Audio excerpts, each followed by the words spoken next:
పేద ప్రజల కోసం ప్రజా పోరాటాల నుంచి పుట్టిన పార్టీ వైఎస్ఆర్ కాంగ్రెస్ పార్టీ అని వైఎస్ఆర్ కాంగ్రెస్ పార్టీ ప్రజల కోసం ప్రవేశపెట్టిన సంక్షేమ పథకాలు ఒక జగన్మోహన్ రెడ్డితోనే అమలుకు సాధ్యమని జెడ్పీటీసీ సారే వెంకట నాయుడు కొనియాడారు. ప్రకాశం జిల్లా కొమరోలులోని జెడ్పీటీసీ సారే వెంకట నాయుడు గృహంలో వైఎస్ఆర్ కాంగ్రెస్ పార్టీ ఆవిర్భావ దినోత్సవాన్ని ఘనంగా జరిపించారు.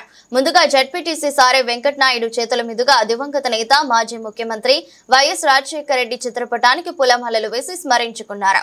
ఈ సందర్భంగా సారే వెంకట నాయుడు మాట్లాడుతూ 15 సంవత్సరాల క్రితం వైఎస్ఆర్ కాంగ్రెస్ పార్టీ పేద ప్రజల అభ్యున్నతి కోసం ఏర్పడిందని, అందుకు అనుగుణంగానే పేద ప్రజల కోసం మరియు పార్టీలు వర్గాలు వారు వీరు అనే భేదం లేకుండా 5 సంవత్సరాలు ముఖ్యమంత్రిగా వైఎస్ జగన్మోహన్ రెడ్డి సంక్షేమ పథకాలు అందించి చరిత్ర సృష్టించారని, ఆ పాలన మళ్లీ ప్రజలు కోరుకుంటున్నారని, త్వరలోనే ఆ పాలన వస్తుందని ధీమా వ్యక్తం చేశారు.